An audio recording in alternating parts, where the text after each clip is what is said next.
तो गंगा दशहरा के पावन अवसर पर गंगा स्नान, गंगा पूजन तथा इससे संबंधित पौराणिक कथा सुनने का विशेष महत्व है। आइए आज हम इस वीडियो में जानते हैं कि माँ गंगा का अवतरण कैसे हुआ था। जैसे कि पौराणिक कथाओं के माध्यम से हमें ज्ञात होता है कि अयोध्यापति महाराजा सगर ने एक बार विशाल यज्ञ का आयोजन किया। उसकी देखरेख की जिम्मेदारी उन्होंने अपने पौत्र अंशुमान को सौंप दी थी। यज्ञ में विघ्न डालते हुए देवराज इंद्र ने राजा सगर के यज्ञीय अश्व का अपहरण कर लिया और उसे ले जाकर पाताल लोक में कपिल मुनि के आश्रम में बांध दिया। घोड़े की खोज में सगर के पुत्रों ने धरती की खुदाई शुरू कर दी और आखिरकार उन्होंने कपिल मुनि के आश्रम को ढूंढ निकाला।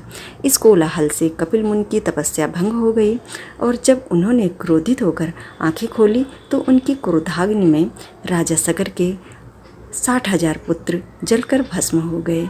घोड़े की खोज में जब अंशुमान कपिल मुनि के आश्रम में पहुँचे तो महात्मा गरुड़ ने उन्हें सगर के हजारों पुत्रों के भस्म होने की जानकारी दी। साथ ही गरुड़ जी ने यह भी बताया कि सभी भस्म हुए लोगों को मुक्ति केवल माँ गंगा के पवित्र जल से ही मिल पाएगी। इसके लिए उन्हें स्वर्ग से धरती पर लाना होगा। यह सुनकर अंशुमान वहाँ से घोड़ा लेकर चले गए और वापस पहुंचकर राजा सगर को पूरा वृत्तांत सुनाया। यज्ञ संपन्न होने के बाद राजा सगर, अंशुमान और उनके पुत्र दिलीप ने गंगा को धरती पर लाने की बहुत कोशिश की, लेकिन वे सफल न हो सके। कई वर्षों के पश्चात दिलीप के पुत्र भगीरथ ने देवी गंगा को पृथ्वी पर लाने के लिए कठोर तपस्या की, जिसे देखकर माँ गंगा प्रसन्न हुई और उनसे वरदान मांगने के लिए कहा।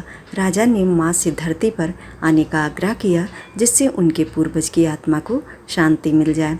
माँ गंगा धरती पर आने के लिए मान गई, लेकिन उन्होंने भगीरथ को बताया कि अगर वो स्वर्ग से सीधा पृथ्वी पर आएंगी तो पृथ्वी पर उनके वेग और गति को सहन नहीं कर पाएंगे।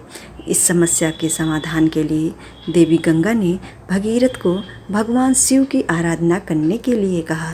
इसके बाद भगीरथ शिव की भक्ति में पूरी तरह लीन हो गए और इससे प्रसन्न होकर स्वयं महादेव ने उन्हें दर्शन दिए।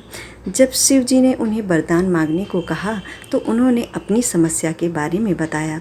भगीरथ की समस्या सुनकर महादेव ने इसका समाधान निकाला और गंगा जी को अपनी जटाओं में कैद कर लिया। दोस्तों, ऐसी मान्यता है कि शंकर जी की जटाओं में माँ गंगा कई वर्षों तक भ्रमण करती रहीं, लेकिन निकलने का कहीं से मार्ग ना मिला। अब महाराज भगीरथ को और भी अधिक चिंता हुई। उन्होंने एक बार फिर भगवान शिव के प्रसन्न होने के लिए घोर तप किया। अनुनय विनय करने पर शिव ने प्रसन्न होकर गंगा की धारा को मुक्त करने का वरदान दिया। इस प्रकार शिव की जटाओं से छूटकर माँ गंगा जी हिमालय में ब्रह्मा जी के द्वारा निर्मित बिंदुसर सरोवर में गिरी। उसी समय इनकी 7 धाराएं हो गईं। आगे आगे भगीरथ दिव्य रथ पर चल रहे थे, पीछे पीछे 7वीं धारा गंगा की चल रही थी। पृथ्वी पर गंगा जी के आते ही हाहाकार मच गया। जिस रास्ते से गंगा जी जा रही थीं उसी मार्ग में ऋषिराज जहू का आश्रम था तथा तपस्या स्थल पड़ता था। तपस्या में विघ्न समझकर वे गंगा जी को पी गए। फिर देवताओं के प्रार्थना करने पर उन्हें पुनः जांग से निकाल दिया। तभी से ये जाह्नवी कहलाई। इस प्रकार अनेक स्थलों का तरन तारण करते हुए जाह्नवी ने कपिल मुनि के आश्रम में पहुंचकर राजा सगर के 60,000 पुत्रों के भस्मावशेष को उतार कर उन्हें मुक्त कर दिया। उसी समय ब्रह्मा जी ने प्रकट होकर भगीरथ के कठिन तप तथा सगर के 60,000 पुत्रों के अमर होने का वर दिया तथा साथ ही उन्होंने यह भी कहा कि तुम्हारे ही नाम पर गंगा जी का नाम भगीरथी होगा। अब तुम अयोध्या में जाकर राजकाज संभालो। ऐसा कहकर ब्रह्मा जी अंतर्ध्यान हो गए। इस प्रकार भगीरथी पृथ्वी पर गंगा अवतरण करके बड़े भाग्यशाली हुए। दोस्तों, इस तरह से राजा भगीरथ ने माँ गंगा को धरती पर लाने में सफल रहे और अपने पूर्वजों को मुक्ति दिलाई। दोस्तों, ये है माँ गंगा के अवतरण की प्रसिद्ध कथा। आज के दिन इस कथा का श्रवण जरूर करना चाहिए। जैसे कि राजा भगीरथ ने अपने पूर्वजों को उतारने के लिए माँ गंगा की आराधना की थी और पृथ्वी पर लाए थे।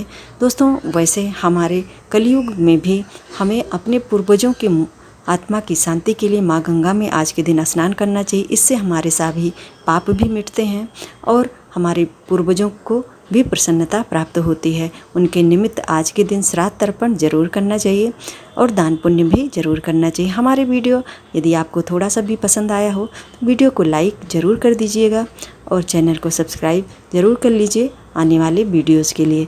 जय श्री कृष्णा, राधे राधे।